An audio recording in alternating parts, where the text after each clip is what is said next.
아공복공. 인간은 본능적으로 무언가를 이루고 싶어 합니다. 세상살이에서는 돈을 벌고 성공을 이루고 명예를 얻고자 합니다. 그 다음에 영성의 길에서는 크게 다르지 않습니다. 사람들은 깨달음을 얻고 싶어 하고 하느님을 만나고 싶어 하며 더욱 높은 경지에 이르고 싶어 합니다. 그래서 다양한 수행법을 배우고 특별한 방법을 익히며 몸과 마음을 다스리는 여러 기술을 찾아 나섭니다. 그러나 영성 역사를 깊이 들여다보면 참된 깨달음은 무언가를 더 얻는 데 있지 않고 오히려 이미 주어진 진실을 발견하는 데 있습니다. 예수님께서는 하느님 나라가 가까웠다고 선포하셨습니다. 또 하느님 나라는 너희 가운데 있다고 말씀하셨습니다. 이 말씀은 매우 중요한데요. 하느님 나라는 이미 미리 도착해야 할 어느 미래에 도착해야 할 목적지가 아니라 이미 지금 여기에 펼쳐지고 있는 현실이라는 뜻을 얘기합니다. 그런데 우리는 자주 이 사실을 놓칩니다.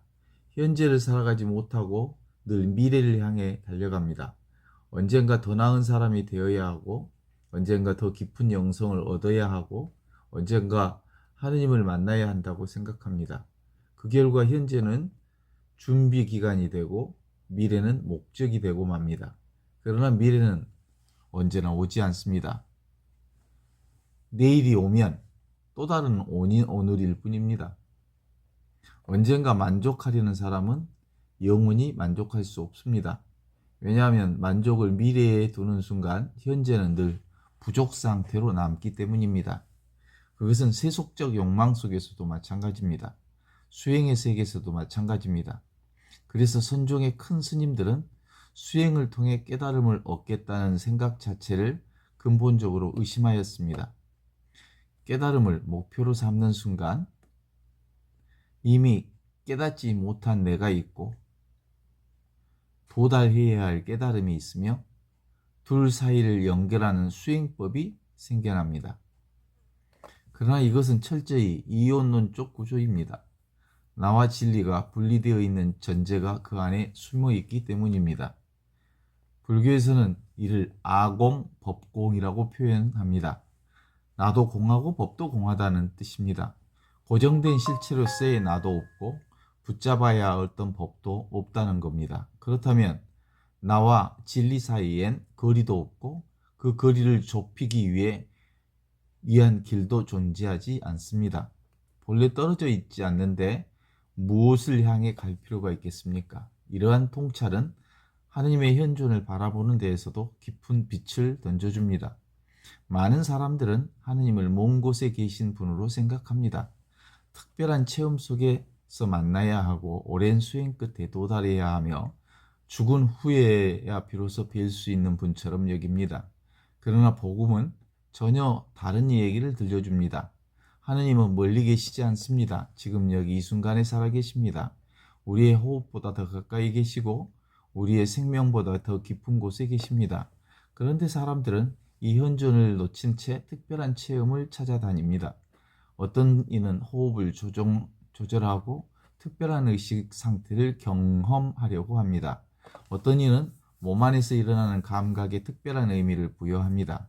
수행 중에 몸이 따뜻해지거나 어떤 기운이 느껴지면 그것을 대단한 영적 체험으로 해석하기도 합니다. 그러나 이러한 현상들은 대부분 자연스러운 생리작용에 속합니다. 사실 가장 좋은 호흡은 자연스러운 호흡입니다. 잠을 잘 때에도 우리는 숨을 쉽니다. 의식적으로 조절하지 않아도 생명은 스스로의 자신의 리듬을 유지합니다.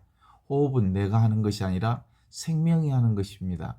그러므로 참된 영성은 호흡을 조작하는 데 있지 않고 이미 이루어지고 있는 생명의 흐름을 신뢰하는 데 있습니다. 영성 생활에서도 마찬가지입니다. 우리는 끊임없이 무언가를 붙들려고 합니다. 좋은 체험을 붙들고 싶어하고 평화로운 상태를 유지하고 싶어하며 깨달음이라고 하는 이상적인 상태를 소유하고 싶어합니다. 그러나 붙잡으려는 순간 이미 자유는 사라집니다. 손에 쥐고 있는 것이 많아질수록 마음은 무거워집니다. 부처님께서 말씀하신 사, 즉 우페카의 정신은 바로 이러한 집착에서 벗어나는 것입니다. 사는 무관심이 아닙니다. 모든 것을 포기하는 체험도 아닙니다. 오히려 어떤 것을 억지로 붙들지 않는 자유입니다. 좋은 것도 붙들지 않고 나쁜 것도 밀어내지 않습니다. 성공도 실패도 기쁨도 슬픔도 어둠도 이름도 있는 그대로 받아들입니다. 예수님의 말씀, 예수님께서 말씀하신 어린이와 같은 마음도 이와 닮아 있습니다. 어린이는 계산하지 않습니다. 미래를 걱정하지 않습니다. 과거를 붙들지도 않습니다. 지금 이 순간을 삽니다.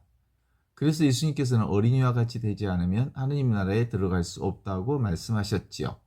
결국 영성생활의 핵심은 무엇을 더 얻는 데 있지 않습니다. 오히려 덜어내는 데 있습니다. 하느님을 만나기 위해서 새로운 것을 획득하는 것이 아니라 하느님을 가리고 있는 집착과 두려움과 분별을 내려놓는 것입니다. 그렇게 되면 우리가 애써 찾던 하느님은 이미 여기 계시다는 사실을 알게 될 것입니다. 새벽에 영산강변을 걸을 때 들려오는 새소리도 하느님은 계신다고 우리가 경험할 수 있습니다. 강물 흐름 속에도 하느님 계시고 나뭇잎이 흔들리는 바람 속에도 늘 이와 같이 계십니다. 미사 중에 성체를 모시는 순간에도 현존하시고 홀로 침묵 가운데 앉아있는 순간에도 현존하십니다. 특별한 체험이 있어야만 하느님을 만나는 것이 아닙니다. 지금 이 순간 깨어있기만 하면 됩니다. 참된 깨달음은 미래에 있는 어떤 성취가 아닙니다. 그것은 지금 여기서 이미 충만한 현존하시는 하느님을 알아차리는 것입니다. 참된 수행은 무엇을 만들어내는 일이 아닙니다. 이미 이루어지고 있는 생명에 자신을 맡기는 일입니다. 참된 기도도 무언가를 얻기 위한 청원이 아닙니다. 살아계신 하나님의 현존 안에 머무르는 것입니다. 지금 이 순간 아무것도 더 할 필요가 없습니다. 아무것도 이루어야 할 필요가 없습니다. 하느님은 이미 여기 계십니다. 우리의 숨결 속에, 침묵 속에, 삶의 모든 순간에 살아계십니다. 영성의 길은 그 사실을 믿고 받아들이고 깨어있는 삶을 살아가는 것입니다. 그리고 바로 그 자리에서 우리는 하느님 안에 살고 움직이며 존재하고 있음을 비로소 깨닫게 됩니다.